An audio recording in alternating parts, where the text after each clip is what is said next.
ನೀತಿಯ ಮಜಲುಗಳ ಬಗ್ಗೆ ತಿಳ್ಕೋಬೇಕಾಗಿರ್ತಕ್ಕಂಥದ್ದು ಅತ್ಯವಶ್ಯಕವಾಗಿ ಇದೆ.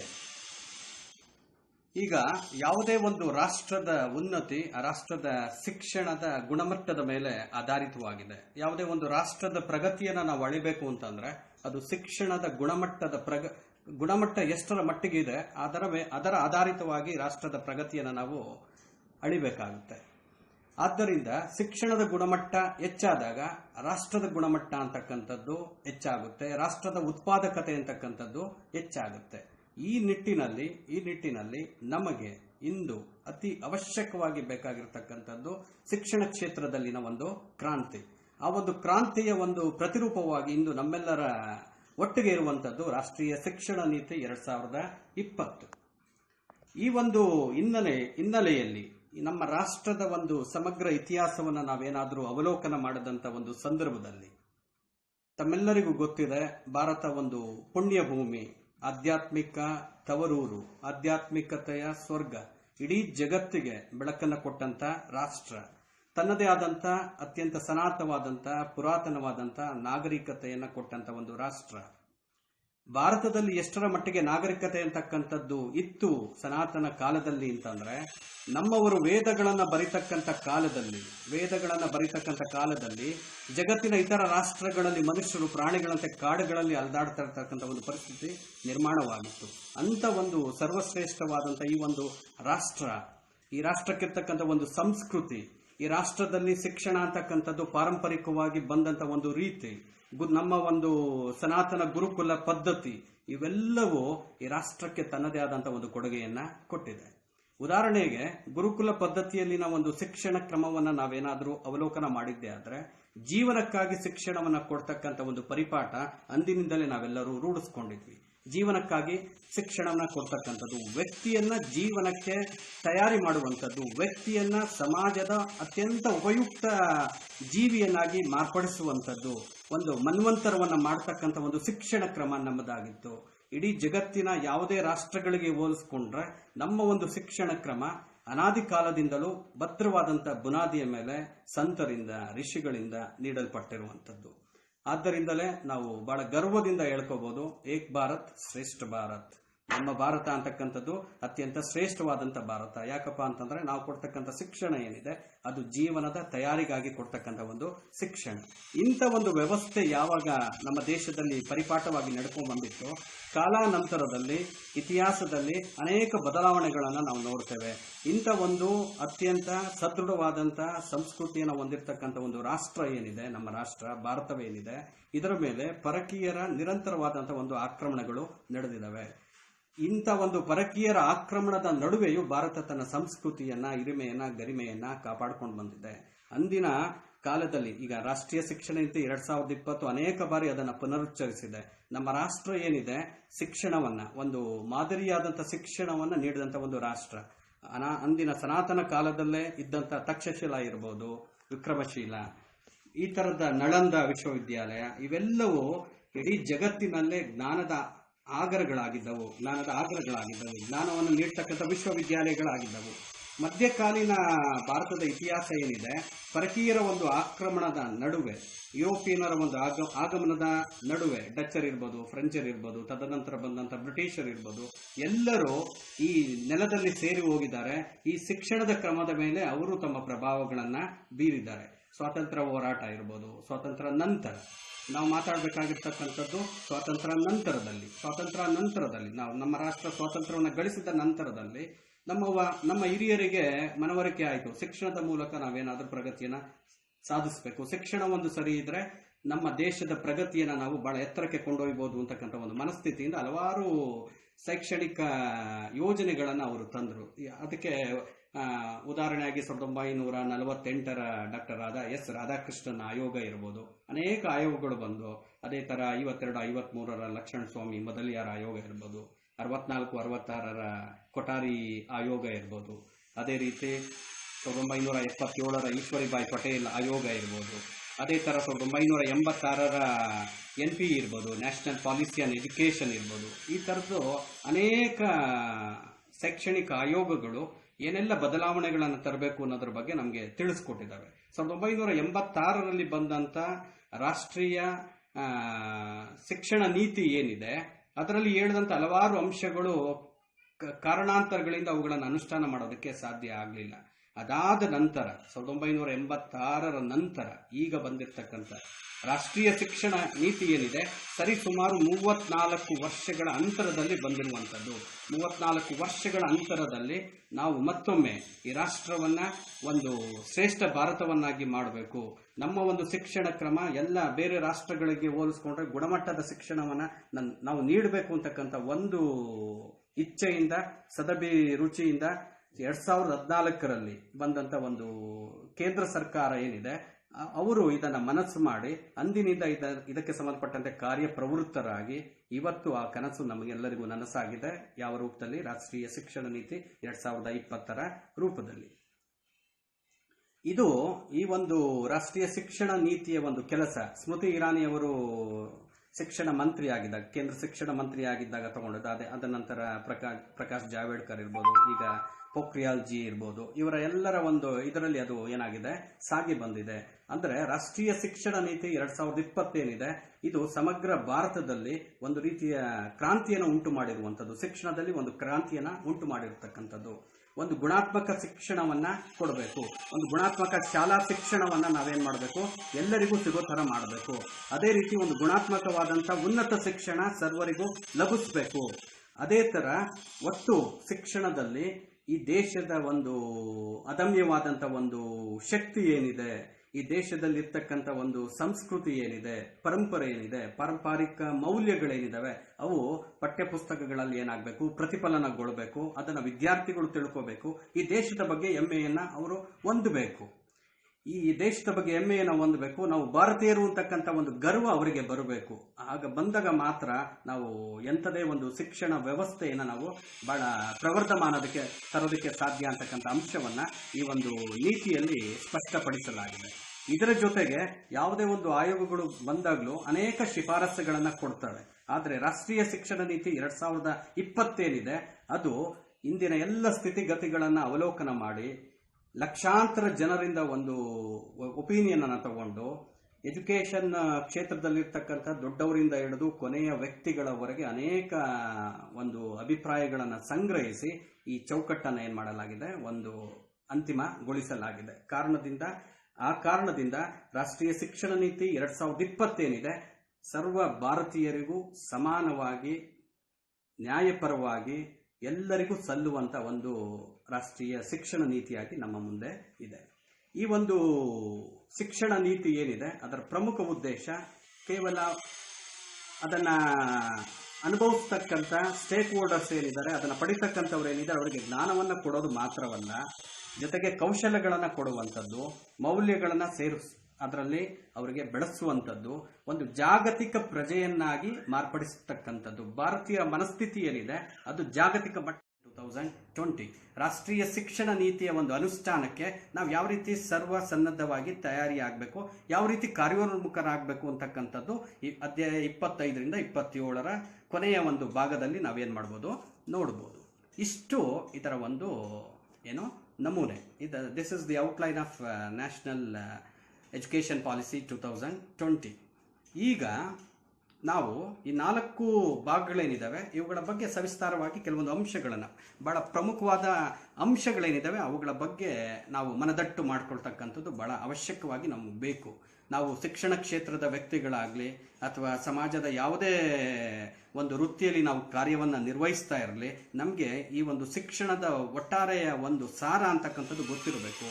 ನಾವು ನಮ್ಮ ಮಕ್ಕಳಿಗೆ ಇದನ್ನು ಸಂದರ್ಭ ಬಂದಾಗ ನಾವು ತಿಳಿಸ್ಕೊಡ್ಬೇಕು. ನಮ್ಮ ಪಕ್ಕದವರು ಯಾರಾದರೂ ನೆರೆಹೊರೆಯವರು ಇದ್ದರೆ ಇದಕ್ಕೆ ಸಂಬಂಧಪಟ್ಟಂತೆ ತಿಳಿಸ್ಕೊಡ್ಬೇಕು. ಈ ರೀತಿ ಜನಗಳಿಂದ ಮಾತ್ರ ಯಾವುದೇ ಒಂದು ಆಯೋಗದ ಯಶಸ್ವಿ ಅಂತಕ್ಕಂಥದ್ದು ನಿಂತಿದೆ. ಇದರ ಬಗ್ಗೆ ನಮ್ಗೆ ಏನಾಗಬೇಕು, ಒಂದು ಅವೇರ್ನೆಸ್ ಅಂತಕ್ಕಂಥದ್ದು ಬರಬೇಕು, ಅರಿವು ಅಂತಕ್ಕಂಥದ್ದು ಬರಬೇಕು. ಆ ಕಾರಣದಿಂದಲೇ ದೇಶದಾದ್ಯಂತ ಇದಕ್ಕೆ ಸಂಬಂಧಪಟ್ಟಂತೆ ಅನೇಕ ಡಿಬೇಟ್ಗಳು ಇವತ್ತಿಗೂ ನಡೀತಲೇ ಇದ್ದಾವೆ. ಅಂಥದ್ರಲ್ಲಿ ಇವತ್ತಿನ ಈ ಕಾರ್ಯಕ್ರಮವು ಆ ಒಂದು ಉದ್ದೇಶವನ್ನು ಇಟ್ಕೊಂಡು ಇದನ್ನು ಹೆಚ್ಚು ಜನರಿಗೆ ತಲುಪಿಸಬೇಕು ಅಂತಕ್ಕಂಥ ಒಂದು ದೃಷ್ಟಿಯಿಂದ ದಾಸರಹಳ್ಳಿ ಭಾಗದಿಂದ ಮಾಡಿರ್ತಕ್ಕಂಥದ್ದು ನಿಜವಾಗ್ಲೂ ಶ್ಲಾಘನೀಯ. ಈ ಒಂದು ರಾಷ್ಟ್ರೀಯ ಶಿಕ್ಷಣ ನೀತಿಗೆ ಸಂಬಂಧಪಟ್ಟಂತೆ ಭಾಗ 1ರಲ್ಲಿ ನೋಡೋದಾದ್ರೆ ಇದಕ್ಕೆ ಶಾಲಾ ಶಿಕ್ಷಣಕ್ಕೆ ಸಂಬಂಧಪಟ್ಟಂತೆ ನಾನು ಈಗಾಗಲೇ ಹೇಳಿದೆ, ಶಾಲಾ ಶಿಕ್ಷಣಕ್ಕೆ ಸಂಬಂಧಪಟ್ಟಂತೆ ಹಲವಾರು ಅಂಶಗಳನ್ನ ಏನು ಮಾಡಿದ್ದಾರೆ ಇದರಲ್ಲಿ ಹೇಳಿದ್ದಾರೆ. ಇಲ್ಲಿ ಮೇಜರ್ ಪಾಯಿಂಟ್ಸ್ ಏನಪ್ಪಾ ಅಂತಂದ್ರೆ, ಇಲ್ಲಿವರೆಗೂ ನಾವು ಓದ್ಕೊಂಬಂದಿರೋದು, ಈಗ ಓದ್ತಾ ಇರ್ತಕ್ಕಂಥವ್ರು, ಅದಕ್ಕೆ ಒಂದು ನಮೂನೆ ಇದೆ ಶಿಕ್ಷಣದಲ್ಲಿ. ಅದನ್ನ 10+2 ಪ್ಯಾಟರ್ನ್ ಅಂತ ಕರೀತಾರೆ. ಯೂಶಲಿ ಇಟ್ ಇಸ್ 10+2+3 ಪ್ಯಾಟರ್ನ್, 10+2+3 ಅಂದ್ರೆ 1ರಿಂದ 10ನೇ ತರಗತಿ, 10ನೇ ತರಗತಿ ಆದಮೇಲೆ 2 ವರ್ಷದ ಏನು pre university education, that is PUC. After that 3 years degree, 10+2+3. 1 to 10 school education, 2 years pre-university education, 3 years undergraduate education or the degree education. This is the pattern what we adopted. ಇದು ಈ ನಮೂನೆ ಏನಿದೆ ಇದು ನಮ್ದಲ್ಲ, ಸತ್ಯವಾಗ್ಲೂ ಇದು ನಮ್ದಲ್ಲ. ಇದನ್ನ ಬ್ರಿಟಿಷ್ನವರು ನಮಗೆ ಕೊಟ್ಟಂಥದ್ದು. ಇಷ್ಟು ವರ್ಷಗಳಾಯ್ತು ನೋಡಿ ಬಂಧುಗಳೇ, ದೇಶಕ್ಕೆ ಸ್ವಾತಂತ್ರ್ಯ ಲಭಿಸಿ ಇಷ್ಟು ವರ್ಷಗಳ ನಂತರ ನಮ್ಮ ಒಂದು ದೇಶೀಯ ಶಿಕ್ಷಣ ನೀತಿ ಅಂತಂದ್ರೆ ಅದರ ಒಂದು ಶ್ರೇಯಸ್ಸು ಯಾವುದಕ್ಕೆ ಸಲ್ಲಬೇಕು? ರಾಷ್ಟ್ರೀಯ ಶಿಕ್ಷಣ ನೀತಿ 2020ಕ್ಕೆ ಸಲ್ಲಬೇಕು. ಕಾರಣ ಇಷ್ಟೇ, ಆ ಒಂದು ಪ್ಯಾಟ್ರನ್ ಏನಿದೆ ಅದನ್ನು ಕಂಪ್ಲೀಟ್ ಆಗಿ ಏನು ಮಾಡಿದ್ದೀವಿ ನಾವೀಗ ಬದಲಾವಣೆಯನ್ನು ಮಾಡ್ಕೊಂಡಿದ್ದೀವಿ. ಯಾಕೆ ಬದಲಾವಣೆ ಮಾಡಿದ್ದೀವಿ ಅಂತಂದರೆ, ನಮ್ಮ ಒಂದು ಅಗತ್ಯತೆಗೆ ತಕ್ಕಂತೆ, ನಮ್ಮ ದೇಶದ ಒಂದು ಆಧಾರಕ್ಕೆ ತಕ್ಕಂತೆ, ನಮ್ಮ ದೇಶವನ್ನು ಪ್ರಗತಿಯೆಡೆ ಕೊಂಡೊಯ್ಯೋದಿಕ್ಕೆ, ನಮ್ಮ ದೇಶದಲ್ಲಿರ್ತಕ್ಕಂಥ ಸರ್ವರನ್ನ ಶಿಕ್ಷಿತರನ್ನಾಗಿ ಮಾಡೋದಿಕ್ಕೆ ಸಂಬಂಧಪಟ್ಟಂತೆ ಇಂಥ ಒಂದು ಕ್ರಾಂತಿಕಾರಕ ಹೆಜ್ಜೆಯನ್ನು ರಾಷ್ಟ್ರೀಯ ಶಿಕ್ಷಣ ನೀತಿ 2020 ಮಾಡಿದೆ. ನಿಜವಾಗ್ಲೂ ಇದು ಅಭಿನಂದನಾರ್ಹ. ಅಂದರೆ ಇಲ್ಲಿ ನಾನು ಈಗಾಗಲೇ ಹೇಳಿದೆ 10+2+3 ಪ್ಯಾಟರ್ನ್ ಏನಿದೆ ಅದನ್ನು ಕಂಪ್ಲೀಟ್ ಏನು ಮಾಡಿದ್ದಾರೆ, ಚೇಂಜ್ ಮಾಡಿದ್ದಾರೆ. ಅದನ್ನು 5+3+3+4 ಮಾಡಿದ್ದಾರೆ.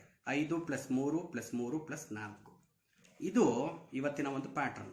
ಇನ್ನು ಮುಂದೆ ಇದನ್ನು ನಾವೇನು ಮಾಡಬೇಕಾಗುತ್ತೆ, ಫಾಲೋ ಮಾಡಬೇಕಾಗುತ್ತೆ.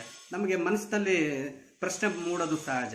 10+2+3 ಇದ್ದಾಗ ಏನಾಗಿತ್ತು, ಇಷ್ಟು ದಿನ ನಾವೆಲ್ಲ ಓದ್ಕೊ ಬರ್ಲಿಲ್ವ, ಹೆಂಗಿತ್ತು, ಚೆನ್ನಾಗಿತ್ತು, ಇದೇನಿದು 5+3+3+ ಉದ್ದ ಆಗೋಯ್ತು, ಅದು ಚಿಕ್ಕದಾಗಿತ್ತು ಅಂತ ಮನಸ್ಸಿಗೆ ಅನ್ನಿಸ್ಬೋದು. ಆದರೆ ಅದರ ಹಿಂದೆ ಒಂದು ಸದುದ್ದೇಶ ಇದೆ. ಇದನ್ನು ಒಂದು ಮನೋವೈಜ್ಞಾನಿಕವಾಗಿ ಹಂತಗಳನ್ನು ಏನು ಮಾಡಿದ್ದಾರೆ, ವಿಂಗಡಣೆಯನ್ನು ಮಾಡಿದ್ದಾರೆ. ಅದು ಸರಿ ಅಂತಲೂ ಅನಿಸುತ್ತೆ, ಸ್ವಲ್ಪ ಮಟ್ಟಿಗೆ ಅದು ಸರಿ ಅಂತಲೂ ಅನಿಸುತ್ತೆ. ಅದನ್ನು ನಾನು ಆಮೇಲೆ ಮಾತಾಡ್ತೀನಿ ಅದಕ್ಕೆ ಸಂಬಂಧಪಟ್ಟಂತೆ.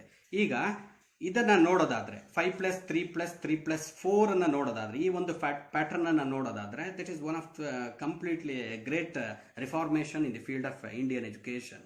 This is the first time as Indians we dare to change 10+2+3 pattern into 5+3+3+4 pattern.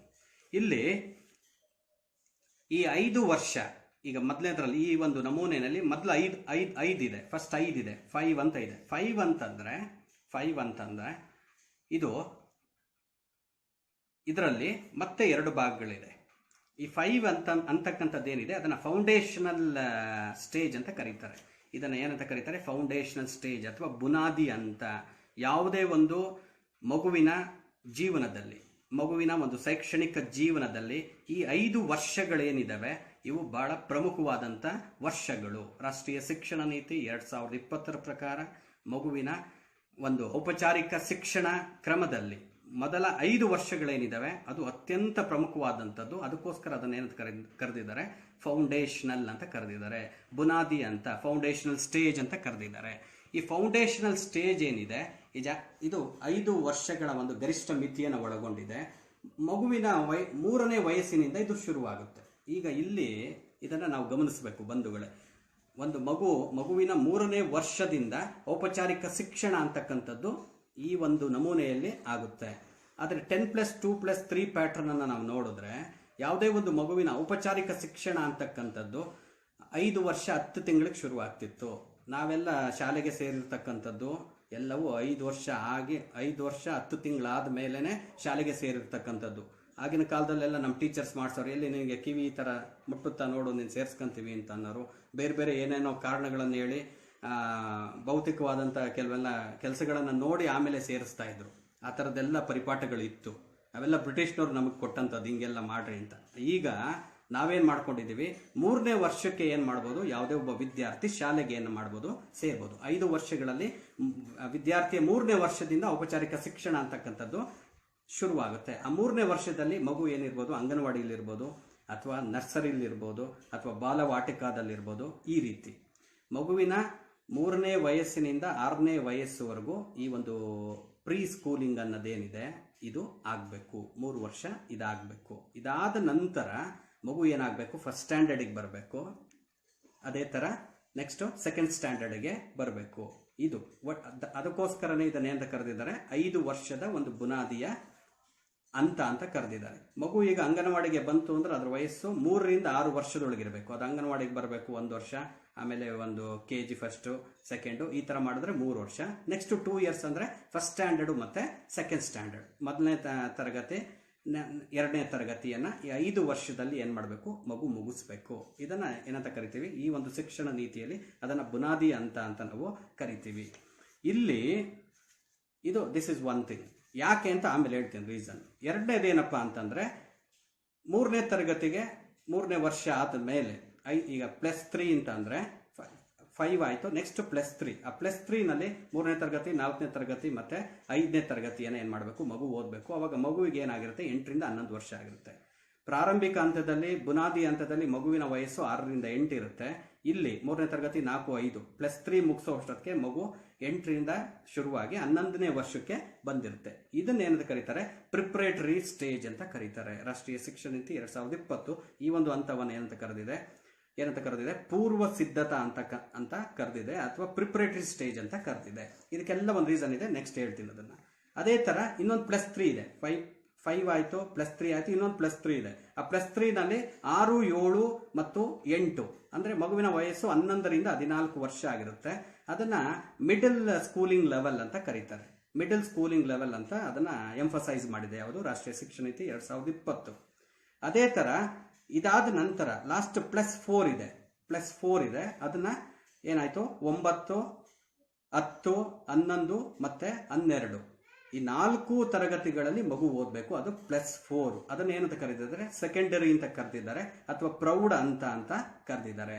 ಈ ರೀತಿ 5+3+3+4 ಅಂತಕ್ಕಂಥ ಒಂದು ನಮೂನೆಯನ್ನು ನಾವೀಗೇನು ಮಾಡ್ಕೊಂಡಿದ್ದೀವಿ, ಒಪ್ಕೊಂಡಿದ್ದೀವಿ. ಇಲ್ಲಿ ಭಾಳ ಗಮನಿಸಬೇಕಾದಂಥ ಅಂಶ ಏನಪ್ಪ ಅಂತಂದರೆ, ಈ ಫೌಂಡೇಶನಲ್ ಸ್ಟೇಜ್ ಏನಿದೆ ಅದನ್ನು ಭಾಳ ಫ್ಲೆಕ್ಸಿಬಲ್ ಆಗಿ ಇಟ್ಟಿದ್ದಾರೆ. ಅದೇ ಥರ ಒಂದು ಮಲ್ಟಿ ಲೆವೆಲಲ್ಲಿ ಇಟ್ಟಿದ್ದಾರೆ. 5 ಇಯರ್ಸ್ ಮಗು ಆ ಒಂದು ಹಂತಗಳಲ್ಲಿ ಭಾಳ ಚಟುವಟಿಕೆಯಿಂದ ಇರುತ್ತೆ, ಆಟಗಳನ್ನು ಆಡುತ್ತೆ. ಅದನ್ನು ಅರ್ಲಿ ಚೈಲ್ಡ್ಹುಡ್ ಕೇರ್ ಮತ್ತು ಎಜುಕೇಷನ್ ಏನಿದೆ, ವಯಸ್ಸು 3 ರಿಂದ 8ರವರೆಗೆ ಮಗುವಿಗೆ ಚೆನ್ನಾಗಿ ಸಿಗಬೇಕು. ಮಗು ಚೆನ್ನಾಗಿ ಆಟ ಆಡಬೇಕು, ಚಟುವಟಿಕೆಗಳಲ್ಲಿ ಭಾಗವಹಿಸಬೇಕು. ಅದಕ್ಕೆ ಯಾವುದೇ ರೀತಿಯಾದಂಥ ರಿಸ್ಟ್ರಿಕ್ಷನ್ಸ್ ಬರಬಾರ್ದು. ಇಂಥ ಒಂದು ಪರಿಕಲ್ಪನೆಯಿಂದ ಮನೋವೈಜ್ಞಾನಿಕವಾಗಿ 3 ರಿಂದ 8 ವಯಸ್ಸೇನಿದೆ, ಯಾವುದೇ ಒಂದು ಮಗುವಿನ 3 ರಿಂದ 8ನೇ ವಯಸ್ಸೇನಿದೆ, ಅಲ್ಲಿ ಬುದ್ಧಿಯ ಒಂದು ಬೆಳವಣಿಗೆ ಅಂತಕ್ಕಂಥದ್ದು, ಮೆದುಳಿನ ಒಂದು ಪ್ರಕ್ರಿಯೆಯ ಒಂದು ಬೆಳವಣಿಗೆ ಅಂತಕ್ಕಂಥದ್ದು ಜಾಸ್ತಿ ಇರುತ್ತೆ. ಆ ಹಂತದಲ್ಲಿ ಮಗು ಭಾಳ ರಿಸೆಪ್ಟಿವ್ ಆಗಿರುತ್ತೆ. ಏನೇ ಹೇಳಿದ್ರು ಬೇಗನೆ ಕಲಿತಕ್ಕಂಥ ಒಂದು ಗ್ರಹಿಕೆ ಮಗುವಿಗಿರುತ್ತೆ. ಅದಕ್ಕೋಸ್ಕರ ಏನು ಮಾಡಿದ್ದಾರೆ, 3 ರಿಂದ ಏನು ಮಾಡಬೇಕು, ಇದು ಸ್ಕೂಲಿಂಗ್ ಅಂತಕ್ಕಂಥದ್ದು ಶುರುವಾಗಬೇಕು 8ನೇ ತರಗತಿವರೆಗೆ. ಒಂದು ಅರ್ಲಿ ಚೈಲ್ಡ್ಹುಡ್ ಕೇರ್ ಮತ್ತು ಎಜುಕೇಷನ್ ಅಂತಕ್ಕಂಥದ್ದು ಮಗುವಿಗೆ ಸಿಗಬೇಕು ಅಂತಕ್ಕಂಥದ್ದು ಮಾಡಿದ್ದಾರೆ. ತದನಂತರ ಪ್ರಿಪ್ರೇಟ್ರಿ +3 ಏನಿದೆ, 5 ಆದಮೇಲೆ +3 ಏನಿದೆ, ಈ ಪ್ರಿಪ್ರೇಟ್ರಿ ಅಂತ ಏನಿದೆ, ಪೂರ್ವ ಸಿದ್ಧತಾ ಅಂತ, ಇದರಲ್ಲಿ ಸಾಕಷ್ಟು ಆಟಗಳ ಮೂಲಕ ಮಗು ಕಲಿಯಬೇಕು. ತಾನೇ ಕೆಲವೊಂದು ವಿಚಾರಗಳನ್ನು ತಿಳ್ಕೋಬೇಕು ಡಿಸ್ಕವರಿ ಮೂಲಕ. ಒಂದು ರೀತಿಯಾಗಿ ಬೋಧನಾ ಪದ್ಧತಿ ಮತ್ತು ವಿಷಯ ವಸ್ತು ಎರಡನ್ನ ಸಮಗ್ರವಾಗಿ ಸೇರಿಸಿ ಮಗುವಿಗೆ ಏನು ಮಾಡ್ತಕ್ಕಂಥದ್ದು, ಈ ಹಂತದಲ್ಲಿ ಹೇಳ್ಕೊಡ್ತಕ್ಕಂಥದ್ದು. ಮಗು ಓದೋದಿರ್ಬೋದು, ಬರೆಯೋದಿರ್ಬೋದು, ಮಾತನಾಡಕ್ಕಂಥ ಒಂದು ಕೌಶಲ್ಯ ಇರ್ಬೋದು, ಫಿಸಿಕಲ್ ಎಜುಕೇಷನ್ ಇರ್ಬೋದು, ಮ್ಯಾಥಮೆಟಿಕ್ಸ್ ಇರ್ಬೋದು, ಆರ್ಟ್ ಇರ್ಬೋದು, ಲ್ಯಾಂಗ್ವೇಜ್ ಇರ್ಬೋದು, ಯಾವುದೇ ಇರ್ಬೋದು. ಒಂದು ರೀತಿಯ ರಚನಾತ್ಮಕ ಕಲಿಕೆ ಅಂತಕ್ಕಂಥದ್ದು ಈ ಹಂತದಲ್ಲಿ ಉಂಟಾಗುತ್ತೆ. ವಯಸ್ಸು 8 ರಿಂದ 11 ವರ್ಷ. ಆ +3 ಅಂತಕ್ಕಂಥದ್ದು ರಚನಾತ್ಮಕ ಕಲಿಕೆಗೆ ಸಹಾಯ ಆಗ್ತಕ್ಕಂಥದ್ದು. ಫಸ್ಟ್ ಸ್ಟೇಜ್ ಏನಿದೆ, ಆ ಸ್ಟೇಜ್ ಮೇಲೆ ಇಂಥ ಒಂದು ಶಿಕ್ಷಣ ಅಂತಕ್ಕಂಥದ್ದು, ಈ ರೀತಿಯ ಒಂದು ಶಿಕ್ಷಣ ಅಂತಕ್ಕಂಥದ್ದು ಸಿಗಬೇಕು ಅಂತಕ್ಕಂಥದ್ದು ರಾಷ್ಟ್ರೀಯ ಶಿಕ್ಷಣ ನೀತಿ 2020 ಒಂದು ಆಶಯ. ಇದಾದ ನಂತರ ಮಗು ಏನು ಮಾಡುತ್ತೆ, ಒಂದು ಮಾಧ್ಯಮಿಕ ಇದಕ್ಕೆ ಶಿಕ್ಷಣಕ್ಕೆ ಬರುತ್ತೆ. ಅಂದರೆ ಮಿಡಲ್ ಸ್ಕೂಲ್ಗೆ ಅಂತಕ್ಕಂಥದ್ದು ಬಂದಾಗ, ಅಂದರೆ 6ನೇ ತರಗತಿ, 7ನೇ ತರಗತಿ ಮತ್ತು 8ನೇ ತರಗತಿ ಇದಕ್ಕೆ ಬಂದಾಗ ಅಲ್ಲಿ ಮಗುಗೆ ಏನಾಗುತ್ತೆ, ಇಲ್ಲಿ ಸ್ಪೆಷಲೈಸೇಷನ್ಗಳನ್ನು ಅವಾಗಲೇ ಏನು ಮಾಡ್ತಕ್ಕಂಥದ್ದು, ಇಂಟ್ರೊಡ್ಯೂಸ್ ಮಾಡ್ತಕ್ಕಂಥದ್ದು 6, 7, 8 ಈ ಹಂತದಲ್ಲೇ ಮಗುವಿಗೆ ಯಾವ ವಿಷಯದ ಬಗ್ಗೆ ಆಸಕ್ತಿ ಇದೆ ಅದನ್ನು ಮಗು ಏನು ಮಾಡ್ಬೋದು, ಯಾವುದೇ ಒಂದು ನಿರ್ಬಂಧನೆ ಇಲ್ಲದೆ ಮಗು ಅದನ್ನು ಏನು ಮಾಡ್ಕೋಬೋದು, ಆಯ್ಕೆ ಮಾಡ್ಕೋಬೋದು, ಓದ್ಬೋದು. ಸಬ್ಜೆಕ್ಟ್ಗಳ ಒಂದು ಪ್ರಾವೀಣ್ಯತೆಗೆ ಮಗು ಏನು ಮಾಡ್ಬೋದು, ಆಸಕ್ತಿಯನ್ನು ವಹಿಸ್ಬೋದು. ಮಗುವಿನ ಒಂದು ಆಪ್ಟಿಟ್ಯೂಡ್ ಏನಿದೆ, ಅಭಿಕ್ಷಮತೆ ಏನಿದೆ, ಯಾವ ವಿಚಾರದಲ್ಲಿ ಅದಕ್ಕೆ ಆಸಕ್ತಿ ಇದೆ ಅದನ್ನು ಓದ್ತಕ್ಕಂಥ ಒಂದು ಅಂಶ ಇಲ್ಲಿದೆ. ಅದೇ ಥರ ವೊಕೇಶನಲ್ ಎಜುಕೇಷನ್ ಅಂತಕ್ಕಂಥದ್ದು ಏನಿದೆ, ವೃತ್ತಿಪರ ಶಿಕ್ಷಣ, ಅದನ್ನು ಇಲ್ಲೇ ಸೇರಿಸ್ಬಿಟ್ಟಿದ್ದಾರೆ. 6ರಿಂದ ಈ ಒಂದು ಮಗು 6, 7, 8 ಮಗುವಿನ ವಯಸ್ಸು 11ರಿಂದ 14 ಇರುತ್ತೆ. ಮಗುವಿಗೆ ಅಲ್ಲೇ ಏನಾಗಬೇಕು, ಆಸಕ್ತಿ ಅಂತಕ್ಕಂಥದ್ದು ಬೆಳಿಬೇಕು, ಕ್ಷೇತ್ರಗಳ ಪರಿಚಯ ಆಗಬೇಕು. ಆ ಕಾರಣಕ್ಕೋಸ್ಕರ ಇಂಟರ್ನ್ಶಿಪ್ ಸಹ ಮಾಡ್ಬೋದು ಅಂತ ರಾಷ್ಟ್ರೀಯ ಶಿಕ್ಷಣ ನೀತಿ ಒಂದು ಒಪಿನಿಯನನ್ನು ಕೊಟ್ಟಿದೆ. ಅದೇ ಥರ ಪ್ರಾಕ್ಟಿಕಲ್ಸ್ ಇರ್ಬೋದು, ಅದೇ ಥರ ಎಕ್ಸ್ಪೀರಿಯನ್ಷಿಯಲ್ ಲರ್ನಿಂಗ್ ಇರ್ಬೋದು. ಇಂಥವೆಲ್ಲ ಈ ಒಂದು ಹಂತದಲ್ಲಿ ಕೊಡಬೇಕು ಅಂತಕ್ಕಂಥ ಒಂದು ಅಂಶವನ್ನು ರಾಷ್ಟ್ರೀಯ ಶಿಕ್ಷಣ ನೀತಿ ಒತ್ತಿ ಹೇಳಿದೆ. ಅದೇ ಥರ ಕೋಡಿಂಗ್ ಅಂತಕ್ಕಂಥದ್ದು ಏನಿದೆ ಅದನ್ನು ಇಂಟ್ರಡ್ಯೂಸ್ ಮಾಡ್ಬೋದು ಈ ಒಂದು ಹಂತದಲ್ಲಿ ಅಂತಕ್ಕಂಥದ್ದನ್ನು ತಿಳಿಸಿದೆ. ಇದಾದ ನಂತರ ಸೆಕೆಂಡರಿ ಸ್ಟೇಜಿಗೆ ಬಂದರೆ ಇದು 4 ವರ್ಷ ಓದಬೇಕು. 4 ವರ್ಷ ಅಂತಂದರೆ 9, 10, 11, 12 ಈ ಹಂತಗಳಲ್ಲಿ ಮಗುವಿನ ವಯಸ್ಸು 14ರಿಂದ 18 ಇರುತ್ತೆ. ಈ ಒಂದು ಹಂತದಲ್ಲಿ ಇಲ್ಲಿ ಮಗು ಏನೆಲ್ಲ ಮಾಧ್ಯಮಿಕ ಇದರಲ್ಲಿ ಸ್ಪೆಷಲೈಸೇಷನ್ಗಳನ್ನು ತಗೊಂಡಿತ್ತು ಅವುಗಳ ಬಗ್ಗೆ ಇನ್ನೂ ಹೆಚ್ಚು ಓದ್ತಕ್ಕಂಥ ಒಂದು ಅವಕಾಶ ಈ ಒಂದು ಹಂತದಲ್ಲಿದೆ. ಈ ಒಂದು ಹಂತ ಒಂದು ರೀತಿಯಲ್ಲಿ ಮಲ್ಟಿ ಡಿಸಿಪ್ಲಿನರಿ ಇನ್ ನೇಚರ್. ಮಗುವಿನ ಆಸಕ್ತಿಗೆ ಅನುಗುಣವಾಗಿ, ಅಭಿರುಚಿಗೆ ಅನುಗುಣವಾಗಿ, ಮಗುವಿನ ಅಭಿಕ್ಷಮತೆಗೆ ಅನುಗುಣವಾಗಿ, ಮಗುವಿನ ಮನೋಭಾವಕ್ಕೆ ಅನುಗುಣವಾಗಿ ಮಗು ಏನು ಮಾಡ್ಬೋದು, ವಿಷಯಗಳನ್ನು ಆಯ್ಕೆ ಮಾಡುವಂಥದ್ದು. ಈ ಒಂದು ಸಂದರ್ಭ ಇಲ್ಲಿ ನಮಗೆ ಸಿಕ್ಕಿದೆ. ಆದರೆ ಇಷ್ಟು ವರ್ಷಗಳ ನಮ್ಮ ಒಂದು ಔಪಚಾರಿಕ ಶಿಕ್ಷಣ ಕ್ರಮದಲ್ಲಿ ವಿಷಯಗಳು ಏನಿತ್ತು ಅದಕ್ಕೆ ವಿದ್ಯಾರ್ಥಿಗಳು ಹೋಗಿ ಕಲಿಬೇಕಾಗಿತ್ತು. ಆದರೆ ವಿದ್ಯಾರ್ಥಿಗೆ ಯಾವುದೇ ರೀತಿಯಾದಂಥ ಒಂದು ಸ್ವಾತಂತ್ರ್ಯ ಇರಲಿಲ್ಲ ವಿಷಯಗಳನ್ನು ಆಯ್ಕೆ ಮಾಡ್ಕೊಳ್ಳೋದಕ್ಕೆ ಅಥವಾ ಮತ್ತೊಂದು. ಆಮೇಲೆ ಇಂದಿನ ಈ ಒಂದು ಇಲ್ಲಿವರೆಗೂ ಬಂದಿರತಕ್ಕಂಥ ಒಂದು ಶಿಕ್ಷಣ ಕ್ರಮದಲ್ಲಿ ಸೈದ್ಧಾಂತಿಕವಾಗಿ ಎಲ್ಲವನ್ನ ನಾವು ಮಕ್ಕಳಿಗೆ ಕಲಿಸಿದ್ವೇ ಹೊರತು ಪ್ರಾಯೋಗಿಕತೆಯನ್ನು ನಾವು ನಿರ್ಲಕ್ಷ್ಯ ಮಾಡಿದ್ವಿ. ಅಂಥದ್ದಾಗಬಾರ್ದು. ಸೈದ್ಧಾಂತಿಕತೆ ಮತ್ತು ಪ್ರಾಯೋಗಿಕತೆ ಎರಡೂ ಸಹ they are the 2 faces of the same coin. ಎರಡೂ ಜೊತೆಲಿರಬೇಕು. ಮಗು ಆ ರೀತಿ ಕಲಿಬೇಕು. ಆಗ ಮಾತ್ರ ಮಗುವಿನಲ್ಲಿ ಒಂದು ಹೋಲಿಸ್ಟಿಕ್ ಡೆವಲಪ್ಮೆಂಟನ್ನು ತರೋದಕ್ಕೆ ಸಾಧ್ಯ, ಮಗುವಿನಲ್ಲಿ ಒಂದು ಸರ್ವತೋಮುಖ ಬೆಳವಣಿಗೆಯನ್ನು ತರೋದಕ್ಕೆ ಸಾಧ್ಯ. ಅಂಥ ಒಂದು ಮಗುವನ್ನು ಈ ರಾಷ್ಟ್ರದ ಒಂದು ಆಸ್ತಿಯನ್ನಾಗಿ ಮಾಡೋದಕ್ಕೆ ಸಾಧ್ಯ ಅಂತಕ್ಕಂಥ ಒಂದು ಆಶಯ ರಾಷ್ಟ್ರೀಯ ಶಿಕ್ಷಣ ನೀತಿ 2020ರದಾಗಿದೆ. ಆ ಕಾರಣದಿಂದ ಇಲ್ಲಿ ಈ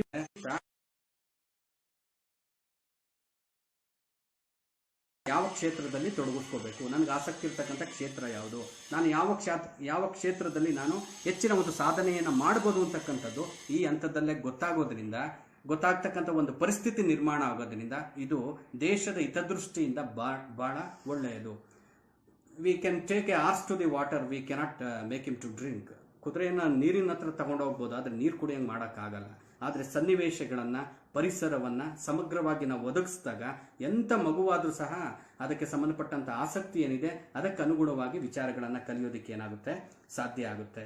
ಇಷ್ಟು ಪ್ರಾಥಮಿಕ ಶಿಕ್ಷಣಕ್ಕೆ ಸಂಬಂಧಪಟ್ಟಂತೆ ಒಂದು ಫ್ಲೆಕ್ಸಿಬಿಲಿಟಿ ಇದೆ. ಸ್ಟ್ರೀಮಿಂಗ್ಸಲ್ಲಿ, ಮತ್ತೊಂದರಲ್ಲಿ, ವಿಚಾರಗಳ ಒಂದು ಆಯ್ಕೆನಲ್ಲಿ, ಕೋ ಕರಿಕಲ್ ಇರ್ಬೋದು, ಎಕ್ಸ್ಟ್ರಾ ಕರಿಕ್ಯುಲರ್ ಇರ್ಬೋದು, ಅಕಾಡೆಮಿಕ್ಸ್ ಇರ್ಬೋದು, ಇವೆಲ್ಲವು ಅಂದರೆ ರಾಷ್ಟ್ರೀಯ ಶಿಕ್ಷಣ ನೀತಿ 2020ರ ಆಶಯ ಏನಪ್ಪ ಅಂತಂದರೆ ಒಂದು ಮಗುವನ್ನು ಅಕಾಡೆಮಿಕ್ ಆಗಿ, ಅದೇ ಥರ ಪ್ರಾಯೋಗಿಕವಾಗಿ, ಶೈಕ್ಷಣಿಕವಾಗಿ, ಪ್ರಾಯೋಗಿಕವಾಗಿ ಮತ್ತು ಕೋ ಕರಿಕ್ಯುಲರ್ ಆಕ್ಟಿವಿಟಿಗಳಿಗೆ ಸಂಬಂಧಪಟ್ಟಂತೆ 360 ಡಿಗ್ರಿನಲ್ಲಿ ಏನು ಮಾಡಬೇಕು, ಅಸೆಸ್ ಮಾಡಬೇಕು.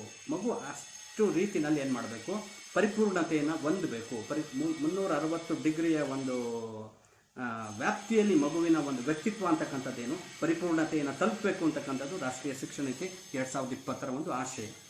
ಅದಕ್ಕೆ ಭಾಳಷ್ಟು ಕಾರಣಗಳು ಇದ್ದಾವೆ. ನಮ್ಮ ಇಂದು ನಾವು ಏನು ಪರಿಪಾಠ ನಡೆಸ್ತಾ ಇರ್ತಕ್ಕಂಥ ಒಂದು ಶಿಕ್ಷಣ ಏನಿದೆ, ನಾನು ಈಗಾಗಲೇ ಹೇಳಿದೆ 10+2+3 ಪ್ಯಾಟ್ರನ್ ಏನಿದೆ, ಇದು ಜ್ಞಾನಕ್ಕೆ ಹೆಚ್ಚು ಒತ್ತನ್ನು ಕೊಡುತ್ತೆ ಹೊರತು ಕಾಗ್ನಿಟಿವ್ ಎಬಿಲಿಟೀಸ್ ಏನಿದೆ, ಕಾಗ್ನಿಷನ್ ಏನಿದೆ ಅದಕ್ಕೆ ಮಾತ್ರ ಹೆಚ್ಚು ನಾವು ಬೆಲೆಯನ್ನು ಕೊಡ್ತೇವೆ. ಯಾರಾದರೂ ರ್ಯಾಂಕ್ ಬಂದರೆ ಅವನ ಹುಡುಗನ ನಾವು ಹೊಗಳುತ್ತೇವೆ, ಅವನ ಬುದ್ಧಿ ಎಂಥದನ್ನ ಇರಲಿ ಚಿಂತೆ ಇಲ್ಲ, ಅಕಾಡೆಮಿಕ್ಸಲ್ಲಿ ಶೈಕ್ಷಣಿಕವಾಗಿ ಒಳ್ಳೆ ಅಚೀವ್ಮೆಂಟ್ ಮಾಡಿದಾನಪ್ಪ, ಒಳ್ಳೆ ಹುಡುಗ ಅಂತೀವಿ. ಆದರೆ ಭಾವನಾತ್ಮಕವಾಗಿ ಒಳ್ಳೆತನ ಇದ್ದರೂ ಕೆಲವೊಂದು ಮಾರ್ಕ್ಸ್ಗಳು, ಅಂಕಗಳು ಕಡಿಮೆ ತೆಗೆದ್ರು ಅಂಥ ಹುಡುಗನ ನಾವು ಅಪ್ರಿಷಿಯೇಟ್ ಮಾಡಲ್ಲ ಭಾಳ ಬೇಗ. ಇದು ಈ ದೇಶದಲ್ಲಿ ನಾವು ನೋಡಿರ್ತಕ್ಕಂಥ ದುರಂತ. ಇದರಿಂದ ನಾವೇನು ಮಾಡಬೇಕು, ಮಗುವನ್ನು ರಕ್ಷಿಸಬೇಕು. ಮಗುವನ್ನು ರಕ್ಷಿಸಬೇಕು. ಶಿಕ್ಷಣ ಅಂತಕ್ಕಂಥದ್ದು ಜ್ಞಾನಾತ್ಮಕವಾಗಿ ಎಷ್ಟು ಸಬಲತೆಯನ್ನು ಹೊಂದಿದೆ, ಅದೇ ಥರ ಭಾವನಾತ್ಮಕವಾಗಿ ಅಷ್ಟೇ ಸಬಲತೆಯನ್ನು ಹೊಂದಿರಬೇಕು. ಈ ಎಲ್ಲದರ ಜೊತೆಗೆ ಒಂದು ಮನಶ್ಚಾಲನ ವಲಯದಲ್ಲೂ ಮಗು ಏನಾಗಬೇಕು, ಅಭಿವೃದ್ಧಿಯನ್ನು ಹೊಂದಬೇಕು. ಇದನ್ನು 360 degree development, over all development ಅಂತ ನಾವು ಕರಿತೀವಿ. ಸಿಕ್ಕಾಪಟ್ಟೆ ಬುದ್ಧಿವಂತನಾಗಿ ಕೆಟ್ಟ ಬುದ್ಧಿ ಇದ್ರೆ ಅಂಥವನಿಂದ ಈ ದೇಶದ ಪ್ರಗತಿಯನ್ನು ಹೇಗೆ ನಿರೀಕ್ಷೆ ಮಾಡೋದು?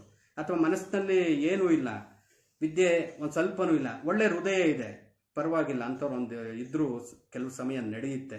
ಆದರೆ ಇಂದಿನ ಪರಿಸ್ಥಿತಿನಲ್ಲಿ ಜಾಗತಿಕ ಮಟ್ಟದಲ್ಲಿ ಭಾರತವನ್ನು ವಿಶ್ವಗುರುವಿಗೆ ಏರಿಸ್ತಕ್ಕಂಥ ಈ ಒಂದು ಸಂದರ್ಭದಲ್ಲಿ ಭಾರತವನ್ನು ವಿಶ್ವಗುರು ಸ್ಥಾನದಲ್ಲಿ ನೋಡ ಬಯಸ್ತಕ್ಕಂಥ ನಮ್ಮೆಲ್ಲರ ಒಂದು ದೃಷ್ಟಿಯಲ್ಲಿ ಎಲ್ಲರೂ ಏನಾಗಬೇಕು, ಶಿಕ್ಷಣವಂತರಾಗಬೇಕು. ವಿದ್ಯಾವಂತರಲ್ಲ, ಶಿಕ್ಷಣವಂತರಾಗಬೇಕು. ಅಕ್ಷರಸ್ಥರಲ್ಲ, ಶಿಕ್ಷಣವಂತರಾಗಬೇಕು. ಅವರಿಗೆ ಸಮಾನವಾಗಿ ಜ್ಞಾನಾತ್ಮಕವಾಗಿ, ಭಾವನಾತ್ಮಕವಾಗಿ, ಮನಶ್ಚಾಲನವಾಗಿ ಎಲ್ಲದರಲ್ಲೂ ಅವ್ರು ಏನಾಗಿರಬೇಕು, ಒಂದು ಪರಿಪೂರ್ಣತೆಯನ್ನು ಹೊಂದಿರಬೇಕು, ಒಂದು ಪರಿಪೂರ್ಣ ವ್ಯಕ್ತಿತ್ವವನ್ನು ಹೊಂದಬೇಕು ಅಂತಕ್ಕಂಥದ್ದು ರಾಷ್ಟ್ರೀಯ ಶಿಕ್ಷಣ ನೀತಿ 2020 ಒಂದು ಆಶಯ.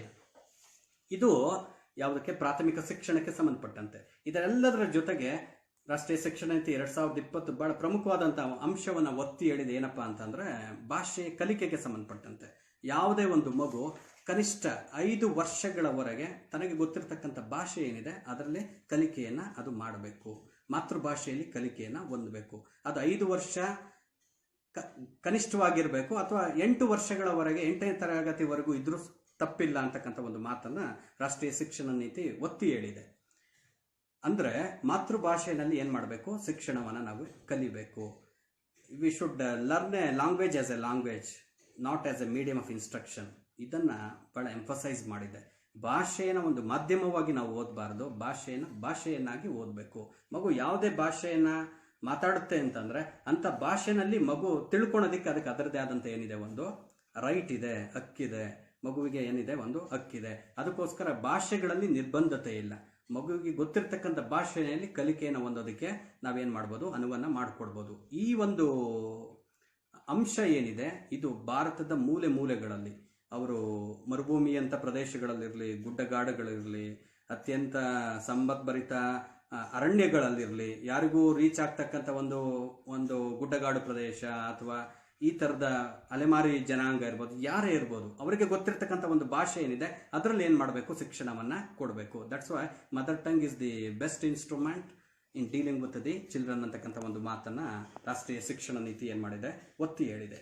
ಇದು ಭಾಷೆಗೆ ಸಂಬಂಧಪಟ್ಟಂತೆ ಮಗುವಿಗೆ ಯಾವ ಭಾಷೆ ಗೊತ್ತಿದೆ ಅದರಲ್ಲೇ ಮಗು ಏನಾಗಬೇಕು, ಎಲ್ಲವನ್ನ ಕಲಿತಕ್ಕಂಥ ಒಂದು ಇದು ನಮಗೆ ಬಂದಿದೆ. ಹಾಗಂತ ಈಗಿರ್ತಕ್ಕಂಥ ತ್ರಿಭಾಷಾ ಸೂತ್ರವನ್ನು ರಾಷ್ಟ್ರೀಯ ಶಿಕ್ಷಣ ನೀತಿ 2020 ನಿರ್ಲಕ್ಷಿಸಿಲ್ಲ.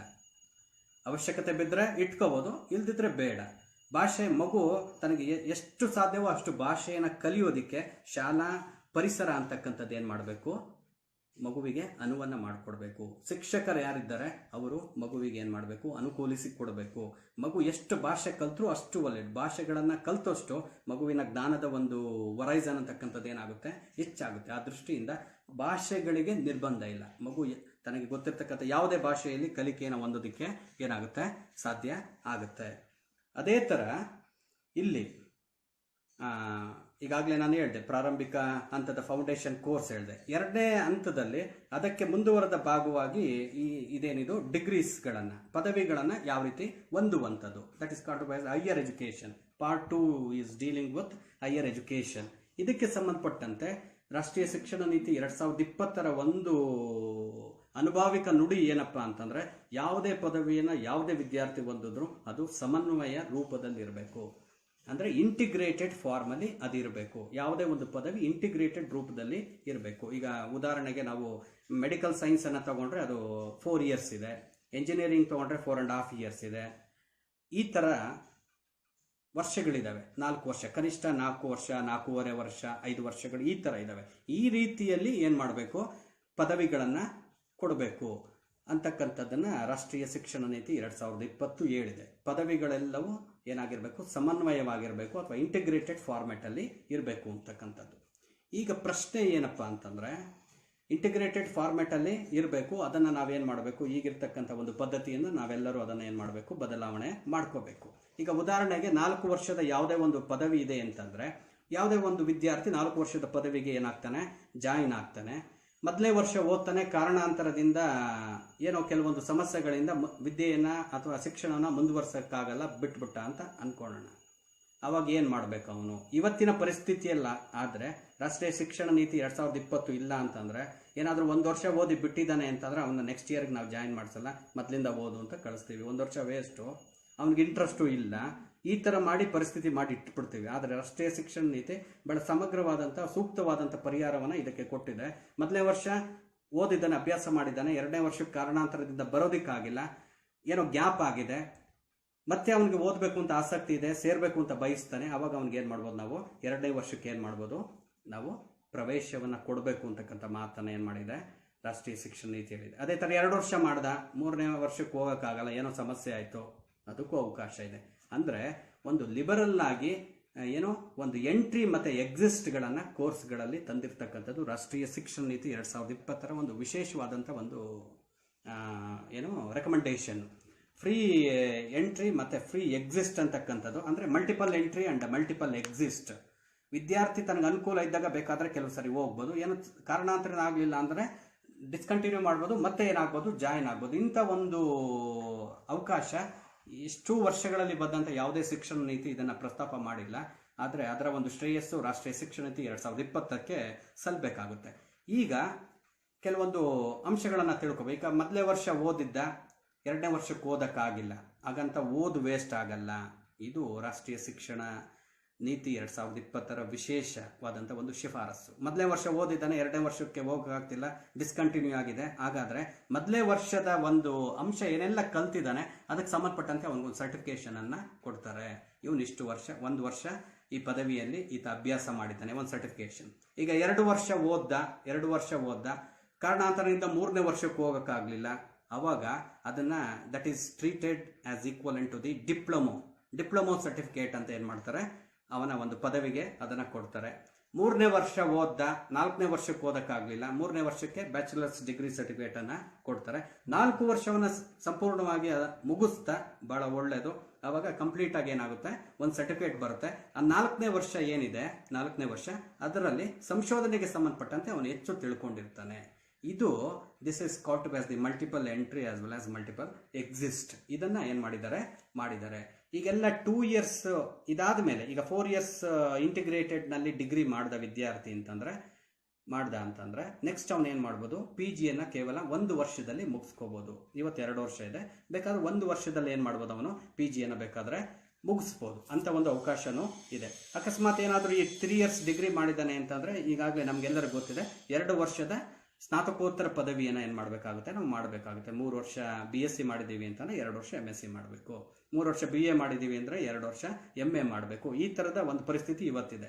ಆದರೆ ರಾಷ್ಟ್ರೀಯ ಶಿಕ್ಷಣ ನೀತಿ 2020 ಒಂದು ಶಿಫಾರಸ್ಸು, ಅದರ ಅನ್ವಯ ಎಲ್ಲ ಪದವಿಗಳು ಏನಾಗಬೇಕು, ಇಂಟಿಗ್ರೇಟೆಡ್ ಫಾರ್ಮೆಟಲ್ಲಿ ಏನು ಮಾಡಬೇಕು, ಕೊಡಬೇಕು. ಅದು ಕೆಲವು ಸರಿ 5 ವರ್ಷ ಆದರೂ ಪರವಾಗಿಲ್ಲ. 5 ವರ್ಷ ಆದರೆ along with the bachelor's degree the students are going to get the master degree also last 1 year ಅಥವಾ 2 ಇಯರ್. ಈ ಥರದ್ದು ಒಂದು ಅವಕಾಶಗಳು ಇದರಲ್ಲಿ ಇದ್ದಾವೆ.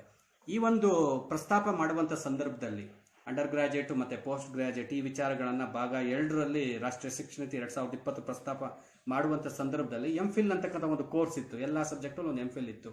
PG ಆದಮೇಲೆ ಯಾವುದೇ ಒಬ್ಬ ವಿದ್ಯಾರ್ಥಿ MPhil ಅನ್ನು ಮಾಡೋರು, ಮಾಸ್ಟರ್ ಫಿಲಾಸಫಿ ಅಂತ. ಅಂದರೆ ಅದರಲ್ಲಿ ಕೆಲವೊಂದು ಫೌಂಡೇಶನಲ್ ಸಬ್ಜೆಕ್ಟ್ಸನ್ನು ಓದಬೇಕಾಗಿತ್ತು, ಜೊತೆಗೆ ರಿಸರ್ಚ್ ಅಂತಕ್ಕಂಥದ್ದು ಒಂದು ಪೇಪರ್ ಇರುವಂಥದ್ದು. ಅದನ್ನು ಮಾಡಿ PhDಗೆ ಹೋಗ್ತಾ ಇದ್ರು ಕೆಲವರು. ಅಂದರೆ PhDನಲ್ಲಿ ಸಂಶೋಧನೆ ಮಾಡುವಂಥ ವಿದ್ಯಾರ್ಥಿಗಳೇನಿದ್ದಾರೆ, ಸಂಶೋಧನಾರ್ಥಿಗಳು, MPhil ಮಾಡಿದ್ರೆ ನಮಗೊಂದು ಫೌಂಡೇಶನ್ ಸಿಕ್ಕಂಗಾಗುತ್ತೆ, ಬೇಸಿಕ್ ಸಿಕ್ಕಂಗಾಗುತ್ತೆ. ಆ ಮೂಲಕ ನಾವು PhD ವರ್ಕನ್ನು ಭಾಳ ಸುಲಭವಾಗಿ ಮುಗಿಸ್ಬೋದು ಅಂತಕ್ಕಂಥದ್ದು ಒಂದು ಇದಿತ್ತು. ಈಗೇನು ಮಾಡಿದ್ದಾರೆ, ರಾಷ್ಟ್ರೀಯ ಶಿಕ್ಷಣ ನೀತಿ 2020 MPhil ಅನ್ನು ಏನು ಮಾಡಿದೆ, ಡಿಸ್ಕಂಟಿನ್ಯೂ ಮಾಡಿದೆ. ಇನ್ನು ಮೇಲೆ ಆ ಥರದ ಕೋರ್ಸು MPhil ಅಂತಕ್ಕಂಥದ್ದು, ಮಾಸ್ಟರ್ ಫಿಲಾಸಫಿ ಅಂತಕ್ಕಂಥದ್ದು ಇರೋದಿಲ್ಲ. 4 ವರ್ಷದಲ್ಲಿ ಅಥವಾ 5 ವರ್ಷದಲ್ಲಿ ಇಂಟಿಗ್ರೇಟೆಡ್ ಫಾರ್ಮ್ಯಾಟಲ್ಲಿ ಯಾರು ವಿದ್ಯಾರ್ಥಿ ಓದಿರ್ತಾನೆ ಅವನು ನೇರವಾಗಿ ಏನಾಗ್ಬೋದು, PhDಗೆ ಜಾಯಿನ್ ಆಗ್ಬೋದು ಅಂತ ಒಂದು ಅವಕಾಶವನ್ನು ಸಹ ಏನು ಮಾಡಿದ್ದಾರೆ, ಕಲಿಸ್ಕೊಟ್ಟಿದ್ದಾರೆ. ಅದೇ ಥರ UG ಮತ್ತು PG ಲೆವೆಲ್ಗಳಲ್ಲಿ ಯಾವುದೇ ಒಬ್ಬ ವಿದ್ಯಾರ್ಥಿ ಸಂಸ್ಕೃತನ್ನು ಬೇಕಾದರೆ ಅವನು ಒಂದು ಭಾಷೆಯಾಗಿ ಅಧ್ಯಯನ ಮಾಡ್ಬೋದು. ಇದಕ್ಕೆ ಹೆಚ್ಚು ಒತ್ತನ್ನು ರಾಷ್ಟ್ರೀಯ ಶಿಕ್ಷಣ ನೀತಿ 2020 ಕೊಟ್ಟಿದೆ. ಸಂಸ್ಕೃತ ಏನಿದೆ, ಸಂಸ್ಕೃತ ಭಾಷೆ ಏನಿದೆ, ಅದಿದ್ರೂ ನಾವು ಅದನ್ನು ಬಳಕೆ ಮಾಡ್ಕೊಳ್ಳೋದ್ರಲ್ಲಿ ಭಾಳ ಒಂದು ಹಿಂಜರಿತನ ಇದೆ ಇವತ್ತು. ಅದು ಎಲ್ಲೂ ಒಂದು ಭಾಷೆಯಾಗಿ ತ್ರಿಭಾಷಾ ಸೂತ್ರದಲ್ಲಿ ಒಂದು ಕನ್ನಡ ಇದೆ, ಒಂದು ಇಂಗ್ಲೀಷ್ ಇದೆ, ಹಿಂದಿ ಇದೆ, ಒಂದು ಲೋಕಲ್ ಲ್ಯಾಂಗ್ವೇಜ್ ಇದೆ, ಒಂದು ಮದರ್ ಟಂಗ್ ಇದೆ, ಒಂದು ನ್ಯಾಷನಲ್ ಲ್ಯಾಂಗ್ವೇಜ್ ಇದೆ, ಒಂದು ಇಂಟರ್ನ್ಯಾಷನಲ್, ಈ ಥರ ಮಾಡ್ಕೊಂಡಿದ್ದೀವಿ. ಇನ್ಮೇಲೆ ರಾಷ್ಟ್ರೀಯ ಶಿಕ್ಷಣ ನೀತಿ 2020 ಪ್ರಕಾರ ಭಾರತದ ಯಾವುದೇ ಭಾಷೆಯನ್ನು ವಿದ್ಯಾರ್ಥಿ ಸ್ವಇಚ್ಛೆಯಿಂದ ಆಯ್ಕೆ ಮಾಡಿಕೊಂಡು ಓದ್ತಕ್ಕಂಥ ಒಂದು ಪರಿಸ್ಥಿತಿ ಇವತ್ತೇನಾಗಿದೆ, ನಿರ್ಮಾಣ ಆಗಿದೆ. ಅದು ನಿಜವಾಗ್ಲೂ ಬಹಳ ಖುಷಿಯನ್ನು ತರ್ತಕ್ಕಂಥ ವಿಚಾರ. ಸಂಸ್ಕೃತವನ್ನು ಅಧ್ಯಯನ ಮಾಡ್ತಕ್ಕಂಥದ್ದು ನಿಜವಾಗ್ಲೂ ಒಂದು ಎಲ್ಲರಿಗೂ ಒಂದು ಒಳಿತನ್ನ, ಈ ದೇಶದ ಸಂಸ್ಕೃತಿಯನ್ನು ತಿಳ್ಕೊಳ್ಳೋದಕ್ಕೆ ಬಹಳ ಅಗತ್ಯವಾಗಿ ಬೇಕಾಗಿರ್ತಕ್ಕಂಥದ್ದು, ಅದನ್ನು ಇದೇನು ಮಾಡಿದೆ. ಅದೇ ಥರ ಈ ಥರದ್ದು ಭಾರತದಲ್ಲಿರ್ತಕ್ಕಂಥ 220 ಭಾಷೆಗಳೇನಿದ್ದಾವೆ ಕಳೆದ 50 ವರ್ಷಗಳಿಂದ they are at the verge of extinction. ಅದಾಗಬಾರ್ದು. ಒಂದು ಭಾಷೆಯನ್ನು ಬೆಳೆಸ್ತಕ್ಕಂಥದ್ದೇನಿದೆ ಅದು ಬಹಳ ಮುಖ್ಯ. ಯಾವಾಗ ಭಾಷೆಯನ್ನು ಜನಗಳು ಮಾತಾಡೋದಿಲ್ಲ, ಭಾಷೆ ತಂತಾನೆ ತನ್ನ ಅಸ್ತಿತ್ವವನ್ನು ಕಳ್ಕೊಳ್ಳುತ್ತೆ. ಆ ಥರ ಆಗಬಾರ್ದು ಅಂತ ಒಂದು ಸದುದ್ದೇಶ ನಮ್ಮ ಒಂದು ರಾಷ್ಟ್ರೀಯ ಶಿಕ್ಷಣ ನೀತಿ 2020ರಲ್ಲಿದೆ. ಯಾವುದೇ ಭಾರತೀಯ ಭಾಷೆ ಆದರೂ ಅದನ್ನು ಬಳಕೆಯಲ್ಲಿ ಮಾಡ್ಬೋದು. ಪಾರ್ಸಿ ಇರ್ಬೋದು, ಇನ್ಯಾವುದೇ ಇರ್ಬೋದು, ಪುರಾತನ ಭಾಷೆಗಳಿರ್ಬೋದು, ಇವುಗಳನ್ನು ಮಾತಾಡುವಂಥದ್ದು ವಿದ್ಯಾರ್ಥಿಗಳು ಓದ್ತಕ್ಕಂಥ ಒಂದು ಅವಕಾಶವನ್ನು ಕಲ್ಪಿಸಿಕೊಟ್ಟಿದೆ. ಅದೇ ಥರ ಇದೆಲ್ಲದಕ್ಕಿಂತ ಹೆಚ್ಚಾಗಿ UG ಇರ್ಬೋದು ಅಥವಾ PG ಇರ್ಬೋದು. ನಾನು ಈಗಾಗಲೇ ಹೇಳಿದೆ, ಈಗ ಪದವಿಗೆ ಸೇರಿದಾನೆ ಒಬ್ಬ ವಿದ್ಯಾರ್ಥಿ, ಮೊದಲನೇ ವರ್ಷ ಮಾಡಿದಾನೆ, 2ನೇ ವರ್ಷಕ್ಕೆ ಹೋಗೋಕ್ಕಾಗಲಿಲ್ಲ, ಆಯಿತು, ಅವನಿಗೆ ಸರ್ಟಿಫಿಕೇಟ್ ಬರುತ್ತೆ, ನೆಕ್ಸ್ಟ್ ಅವ್ನು ಬೇಕಾದ್ರೆ ಜಾಯ್ನ್ ಆಗ್ಬೋದು ಅಂತ ನಾನು ಹೇಳಿದೆ. ಅದರ ಜೊತೆಗೆ ಇನ್ನೊಂದು ಅಂಶವನ್ನು ಸೇರಿಸಿದರೆ ಏನಪ್ಪ ಅಂತಂದರೆ, ಪ್ರತಿ ಹಂತದಲ್ಲೂ ವಿದ್ಯಾರ್ಥಿಗೆ ಕ್ರೆಡಿಟ್ ಸಿಸ್ಟಮ್ ಇರುತ್ತೆ. ಈಗ 4 ವರ್ಷದ ಇಂಟಿಗ್ರೇಟೆಡ್ ಡಿಗ್ರಿಗೆ ಒಬ್ಬ ಹುಡುಗ ಜಾಯ್ನ್ ಆಗಿದ್ದಾನೆ, ಮೊದಲನೇ ವರ್ಷ ಓದಿದ್ದಾನೆ ಅಂತಂದರೆ ವರ್ಷಕ್ಕೆ 2 ಸೆಮಿಸ್ಟರ್ಗಳನ್ನು ಮುಗಿಸಿದ್ದಾನೆ ವರ್ಷಕ್ಕೆ ಅಂತಂದರೆ, ಒಂದು ಸೆಮಿಸ್ಟರ್ಗೆ ಇಷ್ಟು ಕ್ರೆಡಿಟ್ ಅಂತ ಇರುತ್ತೆ. ಆ ಕ್ರೆಡಿಟ್ ಅವನ ಅಕೌಂಟ್ಗೆ ಹೋಗುತ್ತೆ. That is called as the academic bank of credits ಅಂತ ಒಂದು ಹೊಸದಾದ ಒಂದು ಕಲ್ಪನೆಯನ್ನು ರಾಷ್ಟ್ರೀಯ ಶಿಕ್ಷಣ ನೀತಿ ಬಹಳ ಬ್ಯೂಟಿಫುಲ್ ಆಗಿ ಏನು ಮಾಡಿದೆ, ಅನುಷ್ಠಾನಕ್ಕೆ ತಂದಿದೆ. ನೋಡಿ, ಯಾವುದೇ ಮುಖ್ಯವಾದಂಥದ್ದು ಅಂದರೆ ಈಗ ಕ್ರೆಡಿಟ್ಸ್ ಅಂತಂದರೆ ಈಗೆಲ್ಲ ಕೆಲವೊಂದು ವಿಶ್ವವಿದ್ಯಾಲಯಗಳು ಅದನ್ನು ಅನುಷ್ಠಾನಕ್ಕೂ ತಂದಿದ್ದಾವೆ. ಈಗ ಬೆಂಗಳೂರು ವಿಶ್ವವಿದ್ಯಾಲಯದ ಒಂದು ಪಠ್ಯಕ್ರಮ, ಯಾವುದೇ ಒಂದು ಡಿಗ್ರಿದಿರ್ಬೋದು ಅಥವಾ PG ಇರ್ಬೋದು, ಪಠ್ಯಕ್ರಮವನ್ನು ನೋಡಿದ್ರೆ ಚಾಯ್ಸ್ ಬೇಸ್ಡ್ ಕ್ರೆಡಿಟ್ ಸಿಸ್ಟಮಲ್ಲಿ ಕೊಡ್ತಾ ಇದ್ದಾರೆ. ಅಂದರೆ 3 ಅವರ್ಸ್ಗೆ ಒಂದು ಕ್ರೆಡಿಟ್ ಅಂತ. ಅಂದರೆ 1 hour theory, 2 hours practicals. Science subject ಆದರೆ, ಆರ್ಟ್ಸ್ ಆದರೆ ಅದರಲ್ಲಿ ಬೇರೆ ಏನೋ ಪ್ರಾಜೆಕ್ಟ್ ವರ್ಕು ಮತ್ತೊಂದೇನೋ ಬರುತ್ತೆ. ಅಂದರೆ 1+2 3 ಅವರ್ಸ್ ಈಕ್ವಲ್ ಟು 1 ಕ್ರೆಡಿಟ್. ಅದೇ ಥರ ಸೆಮಿಸ್ಟ್ರಿಗೆ ಇಷ್ಟು ಕ್ರೆಡಿಟ್ ಅಂತ ಏನು ಮಾಡಿರ್ತಾರೆ, ಅದನ್ನು ಫಿಕ್ಸ್ ಮಾಡಿರ್ತಾರೆ. ಈಗ ಒಬ್ಬ ವಿದ್ಯಾರ್ಥಿ ಪದವಿಗೆ ಸೇರಿ ಮೊದಲನೇ ವರ್ಷವನ್ನು ಯಶಸ್ವಿಯಾಗಿ ಮುಗಿಸಿದಾನೆ ಅಂತಂದ್ರೆ ಅದಕ್ಕೆ ಸಂಬಂಧಪಟ್ಟಂತ ಕ್ರೆಡಿಟ್ ಅವನ ಅಕೌಂಟಲ್ಲಿ ಇರುತ್ತೆ, ಆನ್ಲೈನಲ್ಲಿ ಇರುತ್ತೆ, ಡಿಜಿಟಲ್ ಮೋಡಲ್ಲಿ ಇರುತ್ತೆ. ಅವನು ಇಡೀ ದೇಶದಲ್ಲಿ ಎಲ್ಲಿ ಬೇಕೋ ಹೋಗಿ ಅದನ್ನ ತೋರಿಸಿ ಅವನೇನಾಗ್ಬೋದು, ತನ್ನ ವಿದ್ಯಾಭ್ಯಾಸವನ್ನ, ಶಿಕ್ಷಣವನ್ನ ಮುಂದುವರಿಸಬಹುದು. ಇದು ಬಹಳ ಉತ್ತಮವಾದಂಥ ಒಂದು ಅಂಶ. ಇದು ಪಾರ್ಟ್ 2ನಲ್ಲಿ ರಾಷ್ಟ್ರೀಯ ಶಿಕ್ಷಣ ನೀತಿ ಹೈಲೈಟ್ ಮಾಡಿರ್ತಕ್ಕಂಥ ಕೆಲವೊಂದು ಅಂಶಗಳು. ಇದರ ಜೊತೆಗೆ ಬಹಳ ಒತ್ತು ಕೊಟ್ಟು ಹೇಳಿರುವಂಥದ್ದು ವೊಕೇಶನಲ್ ಎಜುಕೇಶನ್ ಬಗ್ಗೆ. ಶಿಕ್ಷಣ ಅಂತಕ್ಕಂಥದ್ದು ವೃತ್ತಿಪರತೆಯನ್ನು ಹೆಚ್ಚಬೇಕು. ಬರೀ ಸೈದ್ಧಾಂತಿಕವಾಗಿ ಏನೋ ಓದಿ ಏನೋ ಒಂದು ಕೆಲಸ ಮಾಡೋದು. ಇವತ್ತೆಲ್ಲ ದೇಶದಲ್ಲಿ ಏನಾಗೋಗಿದೆ, ಈ ಬ್ರಿಟಿಷರ ಒಂದು ಶಿಕ್ಷಣ ಕ್ರಮ ನಮ್ಮನ್ನು ಏನು ಮಾಡಿಬಿಟ್ಟಿದೆ, ಆ ಒಂದು ಗುಲಾಮಿ ತನದಿಂದ ಇನ್ನೂ ಹೊರಗೆ ಬರೋಕ್ಕೆ ಬಿಡ್ತಲೇ ಇಲ್ಲ. ಓದೋದೊಂದು, ನಾವು ಪಡ್ಕೊಳ್ತಕ್ಕಂಥ ಶಿಕ್ಷಣ ಒಂದು, ಮಾಡೋ ಕೆಲಸ ಒಂದು. ಕೆಲವು ಸಾರಿ ಆಶ್ಚರ್ಯ ಆಗುತ್ತೆ ಸಮಾಜದಲ್ಲಿ, ಏನು ಓದಿದ್ದೀರಾ ಅಂದರೆ ಏನೋ ಇಂಥದ್ದು ಓದಿದ್ದೀವಿ ಸರ್ ಅಂತಾರೆ. ಏನು ಕೆಲಸ ಮಾಡ್ತಿದ್ದಾರೆ, ಏನು ಮಾಡೋ ಸರ್, ಜೀವನ ನಡಿಬೇಕಲ್ಲ ಅದಕ್ಕೆ ಕೆಲಸ ಮಾಡ್ತಿದ್ದೀನಿ. ಇದಾಗಬಾರ್ದು. ಯಾರು ಏನನ್ನು ಓದಿದ್ದಾರೆ ಅದೇ ಒಂದು ಪಥದಲ್ಲಿ ಅವರ ಜೀವನ ಅಂತಕ್ಕಂಥದ್ದು ಏನಾಗಬೇಕು, ಉನ್ನತಿಗೆ ಹೋಗಬೇಕು. ಅದು ರಾಷ್ಟ್ರೀಯ ಶಿಕ್ಷಣ ನೀತಿ 2020ರ ಒಂದು ಆಶಯ. ಅದಕ್ಕೆ ಬಂಧುಗಳೇ, ನನಗೊಂದು ಉದಾಹರಣೆ ನೆನಪಾಗುತ್ತೆ. BE ಎಲೆಕ್ಟ್ರಿಕಲ್ ಇಂಜಿನಿಯರಿಂಗ್ ಅಲ್ಲಿ ರ್ಯಾಂಕ್ ಬಂದಿದ್ದಂತೆ, ಯಾವುದೋ ಒಬ್ಬ ವಿದ್ಯಾರ್ಥಿ rank holder in BE electrical engineering. ಮನೆಯಲ್ಲಿ ಇದಕ್ಕಿದ್ದಂತೆ ಫ್ಯೂಸ್ ಹೋಗ್ಬಿಡ್ತಂತೆ. ಫ್ಯೂಸ್ ಹೋದಾಗ ಇಮಿಡಿಯೇಟ್ ಆಗಿ ಫೋನ್ ತಗೊಂಡು ಎಲೆಕ್ಟ್ರಿಷಿಯನ್ಗೆ ಫೋನ್ ಮಾಡೋದು, ನಮ್ಮ ಮನೇಲಿ ಫ್ಯೂಸ್ ಹೋಗಿದೆ ಹಾಕ್ಪ ಅಂತ. ಇವನೇ ಹಾಕ್ಬೋದಾಯ್ತು, ಎಲೆಕ್ಟ್ರಿಕಲ್ ಇಂಜಿನಿಯರಿಂಗ್ ರ್ಯಾಂಕ್ ಹೋಲ್ಡರ್. ಅಂದರೆ there is a great gulf between theory as well as practical. ನಾವು ಇದುವರೆಗೂ ಓದ್ಕೊ ಬಂದಿರ್ತಕ್ಕಂಥದ್ದು, ಬ್ರಿಟಿಷ್ನವ್ರು ನಮ್ಗೆ ಇದೇ ಕಲಿಸಿದ್ದು. ಬರೇ ಓದೋದು, ಬರೆಯೋದು, ಲೆಕ್ಕ ಮಾಡೋದು ಅಷ್ಟು ಮಾತ್ರ ಕಲ್ತ್ಕೊಂಡ್ರೆ ನಮ್ಮ ಒಂದು ವ್ಯವಸ್ಥೆನಲ್ಲಿ, ವಸಾಹತುಶಾಹಿನಲ್ಲಿ ನೀವೆಲ್ಲರೂ ಗುಲಾಮರಾಗಿ ಇರಬೇಕು, ಮೇಲೆ ಬರಂಗಿಲ್ಲ. ನಾವು ಹೇಳಿದ ಕೆಲಸ ನೀವು ಮಾಡಬೇಕಷ್ಟೇ, ಅದನ್ನ ಬಿಟ್ಟು ನಿಮ್ಗೇನು ಇಲ್ಲ ಅಂತ ನಮ್ಮನ್ನು ನಡೆಸ್ಕೊಂಡಂಥ ರೀತಿ.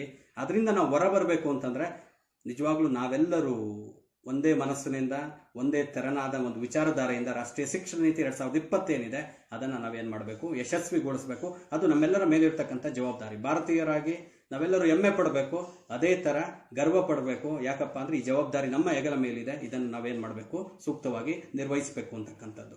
ವೊಕೇಶನಲ್ ಎಜುಕೇಷನ್ ಏನಿದೆ ಅದನ್ನು ಏನು ಮಾಡಿದ್ದಾರೆ, ನಾನು ಈಗಾಗಲೇ ಹೇಳಿದೆ, 8th, 9th, 10th ಅಲ್ಲಿಂದಲೇ ಇಂಟ್ರೊಡ್ಯೂಸ್ ಮಾಡಿಬಿಟ್ಟಿದ್ದಾರೆ. ಪ್ರಾಥಮಿಕ ಏನೋ ಮಾಧ್ಯಮಿಕ ಅಂತ ಮತ್ತೆ ಪ್ರೌಢ ಶಿಕ್ಷಣ ಏನಿದೆ ಅಲ್ಲಿಂದಲೇ ಈ ಒಂದು ವೊಕೇಶನಲ್ ಎಜುಕೇಶನ್ಗೆ ಸಂಬಂಧಪಟ್ಟಂತ ಎಸೆನ್ಸ್ ಅಂತಕ್ಕಂಥದ್ದು ರಾಷ್ಟ್ರೀಯ ಶಿಕ್ಷಣ ನೀತಿ 2020ರಲ್ಲಿ ಬಂದಿದೆ. ಈಗ ನಾವು ನೋಡಿರ್ಬೋದು ಭಾರತದಲ್ಲಿ 19ರಿಂದ 24 ಏಜ್ ಗ್ರೂಪ್ ಏನಿದ್ದಾರೆ, ನಮ್ಮದು ಯುವ ರಾಷ್ಟ್ರ, ಬಹಳಷ್ಟು ಯುವಕರು ನಮ್ಮಲ್ಲಿದ್ದಾರೆ, ನಮ್ಮ ಸಮಾಜದಲ್ಲಿದ್ದಾರೆ. ಬೇರೆ ದೇಶಗಳಿಗೆ ಹೋಲಿಸ್ಕೊಂಡ್ರೆ ಭಾರತ ಯುವ ಭಾರತ, ಯೂತ್ ಇಂಡಿಯಾ ನಮ್ಮದು. ಆದರೆ ವೊಕೇಶನಲ್ ಎಜುಕೇಷನ್ಗೆ ತಗೊಂಡ್ರೆ ಕೇವಲ 5% ಮಾತ್ರ ಏನಾಗಿದ್ದಾರೆ, ವೃತ್ತಿಯಲ್ಲಿ ತೊಡಗಿಸ್ಕೊಂಡಿದ್ದಾರೆ ಯೂತ್ ಅಂತಕ್ಕಂಥವ್ರು. ಇದಾಗಬಾರ್ದು. ಈ ಕಾರಣದಿಂದಲೇ ನಮ್ಮ ಶಿಕ್ಷಣ ಕ್ರಮಕ್ಕೆ ಇಂಥ ಒಂದು ಚಿಕಿತ್ಸೆ ಇವತ್ತು ಅಗತ್ಯವಾಗಿ ಬೇಕಾಗಿತ್ತು. ರೋಗಗ್ರಸ್ತ ಒಂದು ಶಿಕ್ಷಣ ಕ್ರಮವನ್ನು ನಾವು ಇವತ್ತೇನು ಮಾಡಿದ್ದೇವೆ, ಮೂಲೆಗುಂಪು ಮಾಡಿದ್ದೀವಿ. ನಮ್ಮದೇ ಆದಂಥ ದೇಶೀಯ ನಮ್ಮ ಸಂಸ್ಕೃತಿಗೆ ಒಗ್ಗುವಂಥ ಒಂದು ಶಿಕ್ಷಣ ಕ್ರಮವನ್ನು ನಾವೆಲ್ಲರೂ ಅಳವಡಿಸ್ಕೊಳ್ಳೋದತ್ರ ನಾವೆಲ್ಲರ ಒಂದು ದೃಷ್ಟಿ ಇವತ್ತು ಇದೆ.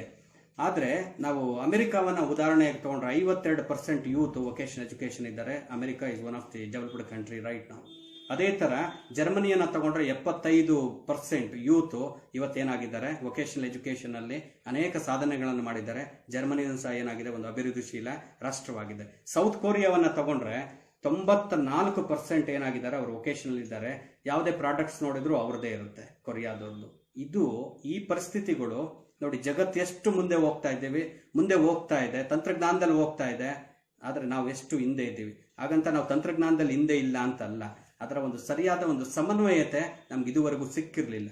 ಶಿಕ್ಷಣ ಮತ್ತೆ ಆ ತಂತ್ರಜ್ಞಾನದ ಆ ಒಂದು ಸಮನ್ವಯ ಏನಿದೆ ಇವತ್ತು ಸಿಗುವ ಒಂದು ನಿಟ್ಟಿನಲ್ಲಿ ನಾವೆಲ್ಲರೂ ಇದ್ದೇವೆ. ನಮ್ಮ ದೇಶವನ್ನು ಏನು ಮಾಡ್ಬೋದು, ಬಹಳ ಎತ್ತರಕ್ಕೆ ನಾವು ತಗೊಂಡು ಹೋಗ್ಬೋದು. ವಿಜ್ಞಾನದಲ್ಲಾಗ್ಬೋದು, ತಂತ್ರಜ್ಞಾನದಲ್ಲಾಗ್ಬೋದು. ಅದು ರಾಷ್ಟ್ರೀಯ ಶಿಕ್ಷಣ ನೀತಿ 2020ರ ಒಂದು ಆಶಯ. ಅದಕ್ಕೋಸ್ಕರನೇ ಒಂದು separate national skill qualification framework ಅನ್ನೋದನ್ನ ರಾಷ್ಟ್ರೀಯ ಶಿಕ್ಷಣ ನೀತಿ ಸೂಚನೆ ಮಾಡಿದೆ.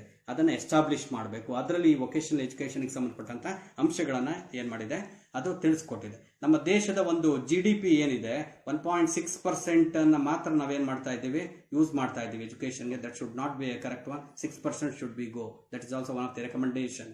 ಅದೇ ಥರ ಗ್ರಾಸ್ ಎನ್ರೋಲ್ಮೆಂಟ್ ರೇಷಿಯೋ ಏನಿದೆ ಭಾರತದಲ್ಲಿ, ಅದು 2030ರ ಒಳಗೆ 50% ಹೋಗ್ಬೇಕು. ಬಹಳ ಕಡಿಮೆ ಇದೆ. ಅಂದರೆ ಶಾಲೆಗೆ ದಾಖಲಾತಿ ಆಗ್ತಕ್ಕಂಥ ಒಂದು ಸಂಖ್ಯೆ ಏನಿದೆ ಅದು ಇವತ್ತು ಬಹಳ ಕಡಿಮೆ ಇದೆ. ಹೆಚ್ಚು ಮಕ್ಕಳನ್ನು ನಾವು ಏನು ಮಾಡಬೇಕು, ಆ ಒಂದು ಶೈಕ್ಷಣಿಕ ಪ್ರಕ್ರಿಯೆಗೆ ತೊಡಗಿಸ್ಕೋಬೇಕು. ಆ ಒಂದು ಕಾರಣದಿಂದ ಗ್ರಾಸ್ ಎನ್ರೋಲ್ಮೆಂಟ್ ರೇಷಿಯೋ ಏನಿದೆ ಅದನ್ನು 2030ರ ಒಳಗೆ ನಾವೇನು ಎಷ್ಟು ಮಾಡಬೇಕು ಅಂತ ರಾಷ್ಟ್ರೀಯ ಶಿಕ್ಷಣ ನೀತಿ 2020ರ ಆಶಯ ಎಷ್ಟಪ್ಪ ಅಂತಂದ್ರೆ 50% ಮಾಡಬೇಕು ಅಂತ. ಇದು ಬಹಳ ಮುಖ್ಯ. ಯಾವಾಗ ಮಕ್ಕಳು ಜಾಸ್ತಿ ಶಿಕ್ಷಣವನ್ನು ಪಡಿತಾರೆ, ಮಕ್ಕಳು ಎಜುಕೇಶನ್ ಅನ್ನ ಹೊಂದ್ತಾರೆ, ರಾಷ್ಟ್ರ ಎಜುಕೇಶನ್ ಅನ್ನ ಹೊಂದುತ್ತೆ. There is no difference between the individual and the nation. If individual become the strong, the nation would become the strong. ವ್ಯಕ್ತಿ ಸದೃಢನಾದ್ರೆ ರಾಷ್ಟ್ರವನ್ನು ಏನ್ ಮಾಡ್ಬೋದು, ಸದೃಢ ಮಾಡ್ಬೋದು. ಎಲ್ಲ ಕಾರಣಗಳಿಂದ ಈ ಅಂಶಗಳಿದಾವೆ. ಅದೇ ತರ ಸಂಶೋಧನೆಗೆ ಅತಿ ಹೆಚ್ಚು ಒತ್ತನ್ನು ಕೊಟ್ಟಿದೆ ರಾಷ್ಟ್ರೀಯ ಶಿಕ್ಷಣ ನೀತಿ 2020. ಸಂಶೋಧನೆಗೆ ಹೆಚ್ಚು ಒತ್ತನ್ನು ಕೊಟ್ಟಿದೆ.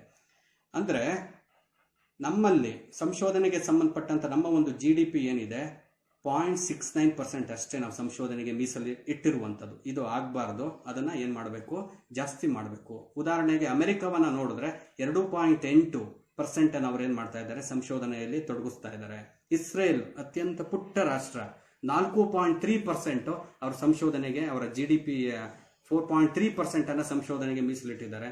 ಕೊರಿಯಾ 4.2% ಅನ್ನ ಏನ್ ಮಾಡಿದ್ದಾರೆ, ಸಂಶೋಧನೆಗೆ ಮೀಸಲಿಟ್ಟಿದ್ದಾರೆ. ಆ ಕಾರಣಕ್ಕೋಸ್ಕರ ಒಂದು ಎಥಿಕಲ್ ಬೇಸ್ಡ್ ಒಳ್ಳೆ ರಿಸರ್ಚ್ಗಳು ನಮ್ಮ ದೇಶದಲ್ಲಿ ಆಗಬೇಕು. ಎಲ್ಲ ಕ್ಷೇತ್ರಗಳಲ್ಲಿ ಆಗಬೇಕು ಅಂತಕ್ಕಂಥದ್ದು ರಾಷ್ಟ್ರೀಯ ಶಿಕ್ಷಣ ನೀತಿಯ ಒಂದು ಆಶಯ. ಅದಕ್ಕೋಸ್ಕರ ನ್ಯಾಷನಲ್ ರಿಸರ್ಚ್ ಫೌಂಡೇಶನ್ ಅನ್ನು ತೆಗಿಬೇಕು, ಅದರ ಅಂಡರ್ ಅಲ್ಲಿ ಸಂಶೋಧನೆಯನ್ನು ಕೈಗೊಳ್ಳಬೇಕು ಅಂತಕ್ಕಂಥ ಒಂದು ಪ್ರಸ್ತಾಪನು ಈಗಾಗಲೇ ಬಂದಿದೆ. One of the apex body in concern to the research ಅಂತಕ್ಕಂಥದ್ದನ್ನ ರಾಷ್ಟ್ರೀಯ ಶಿಕ್ಷಣ ನೀತಿ ಹೇಳಿದೆ. ಅಂದ್ರೆ UG ಆಗ್ಬೋದು, PG ಆಗ್ಬೋದು, ಈ ಎಲ್ಲವನ್ನ ವಿಶ್ವವಿದ್ಯಾಲಯ ಇಂಥ ಒಂದು ಸಂಸ್ಥೆಗಳು ಏನ್ ಮಾಡಬೇಕು, ಕೊಡಬೇಕು ಅಂತಕ್ಕಂಥದ್ದು. ಅದನ್ನ ಬಹಳ ಸುಲಭವಾಗಿ ಮೇರು ಅಂತ ಕರೀತಾರೆ, MERU, multi disciplinary education and research university. ಯಾವುದೇ ಯೂನಿವರ್ಸಿಟಿ ಆದ್ರೂ ಅದು ಮಲ್ಟಿ ಡಿಸಿಪ್ಲಿನ್ಡ್ ಆಗಿರಬೇಕು. ಯಾವುದೇ ಒಂದೇ ಒಂದು ಕೋರ್ಸ್ ಇಟ್ಕೊಂಡು ನಾನು ನಡೆಸ್ತಾ ಇದ್ದೀನಿ ಸಂಸ್ಥೆ ಅಂತ ಇನ್ಮೇಲೆ ಹೇಳೋಕ್ ಬರೋದಿಲ್ಲ. ಯಾವುದೇ ಒಂದು ಸಂಸ್ಥೆ ಅಂತಂದ್ರೆ, ಯಾವುದೇ ಒಂದು ವಿಶ್ವವಿದ್ಯಾಲಯ ಅಂತಂದ್ರೆ ಎಲ್ಲವೂ ಏನಾಗಿರ್ಬೇಕು, ಆ ವಿಶ್ವವಿದ್ಯಾಲಯದ ಎಲ್ಲ ವಿಷಯಗಳು ಇರಬೇಕು. ಅದು ಮಾನವಿಕ ವಿಷಯಗಳಾಗಿರ್ಬೋದು, ವಿಜ್ಞಾನ ವಿಷಯಗಳಾಗಿರ್ಬೋದು, ಯಾವುದೇ ಇರ್ಬೋದು, ಎಲ್ಲ ವಿಷಯಗಳನ್ನ ಕೊಡ್ತಕ್ಕಂಥ ಒಂದು ತಾಕತ್ತನ್ನ ವಿಶ್ವವಿದ್ಯಾಲಯಗಳು ಬೆಳೆಸ್ಕೋಬೇಕು. ಅದನ್ನು ಗಳಿಸ್ಕೋಬೇಕು ಅಂತಕ್ಕಂಥದ್ದು ರಾಷ್ಟ್ರೀಯ ಶಿಕ್ಷಣ ನೀತಿ 2020 ಒಂದು ಆಶೆ. ಅದೇ ಥರ ಇದು ಪಾರ್ಟ್ 2ನಲ್ಲಿ ಪ್ರಸ್ತಾಪ ಆಗಿರ್ತಕ್ಕಂಥ ಕೆಲವು ಅಂಶಗಳು. ಪಾರ್ಟ್ 3ಗೆ ಬಂದರೆ by the time of the 2030 2030 ಹೊತ್ತಿಗೆ ಭಾರತದ ಯಾವುದೇ ವಿಶ್ವವಿದ್ಯಾಲಯಗಳಾಗಲಿ ಅವು ಕೊಡ್ತಕ್ಕಂಥ ಪದವಿ ಅಂತಕ್ಕಂಥದ್ದು ಇಂಟಿಗ್ರೇಟೆಡ್ ಫಾರ್ಮೆಟ್ ಅಲ್ಲಿ ಇರಬೇಕು, ಮಿನಿಮಮ್ 4 years ಇರಬೇಕು ಅಂತಕ್ಕಂಥದ್ದನ್ನ ಕಡಾಖಂಡಿತವಾಗಿ ಹೇಳಿದೆ. ಇನ್ಮೇಲೆ ಯಾವುದೇ ಪದವಿ ಅಂತಂದ್ರೆ ಅಷ್ಟರಲ್ಲಿ ಇವೆಲ್ಲವೂ ಏನಾಗಬೇಕು, ಬದಲಾವಣೆಯನ್ನಾಗಬೇಕು. 3 ವರ್ಷದ ಪದವಿಗಳೆಲ್ಲ ಏನಾಗಬೇಕು, 4 ವರ್ಷದ ಪದವಿಗಳಾಗಬೇಕು.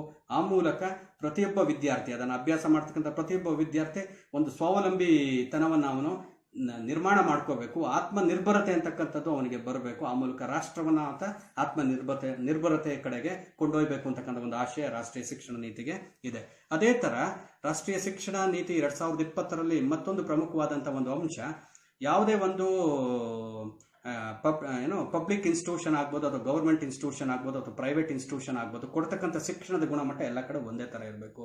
ಏನೋ ಪ್ರೈವೇಟಿಗೆ ಸೇರಿ ಚೆನ್ನಾಗಿ ಕೊಡ್ತಾರಂತಾರೆ, ಗೌರ್ಮೆಂಟ್ ಅಲ್ಲಿ ಏನು ಇಲ್ಲ, ಈ ತರದ ಮಾತುಗಳು ಇನ್ಮೇಲೆ ಬರಂಗಿಲ್ಲ. ಅದರ ಒಂದನ್ನು ಕಡಾಖಂಡಿತವಾಗಿ ರಾಷ್ಟ್ರೀಯ ಶಿಕ್ಷಣ ನೀತಿ ಅದನ್ನು ಹೈಲೈಟ್ ಮಾಡಿದೆ.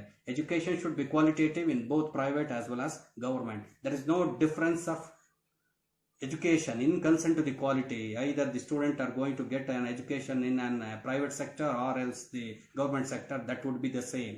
ಇದು ಬಹಳ ಅದ್ಭುತವಾದಂಥ ವಿಚಾರ. ಒಂದು ಗ್ಲೋಬಲ್ ಸ್ಟ್ಯಾಂಡರ್ಡ್ಗೆ ಎಜುಕೇಶನ್ ಅನ್ನ ತರಬೇಕು.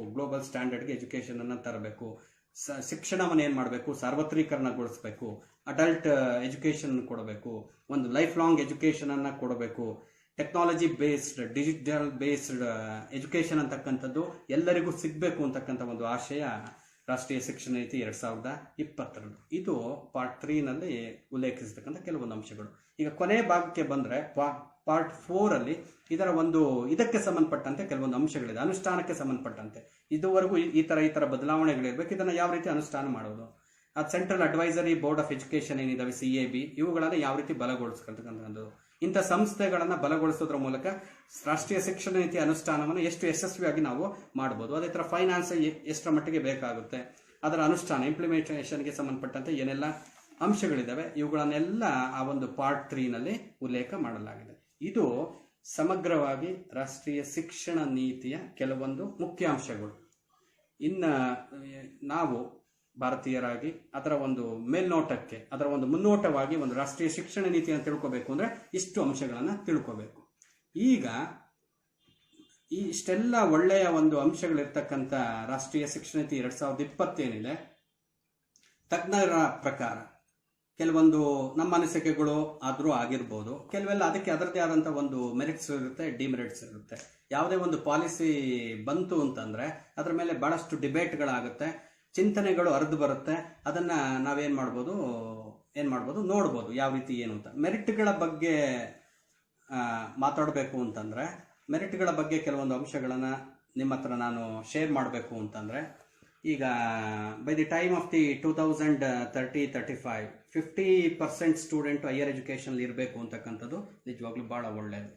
ಬಹಳಷ್ಟು ನಮ್ಮ ವಿದ್ಯಾರ್ಥಿಗಳು ಉನ್ನತ ಶಿಕ್ಷಣಕ್ಕೆ ಹೋಗ್ಬೇಕು, ಉನ್ನತ ಶಿಕ್ಷಣಕ್ಕೆ. ಅದೇ ತರ ಈ ಒಂದು ರಾಷ್ಟ್ರೀಯ ಶಿಕ್ಷಣ ನೀತಿ ಏನಿದೆ, ರಾಷ್ಟ್ರೀಯ ಶಿಕ್ಷಣ ನೀತಿ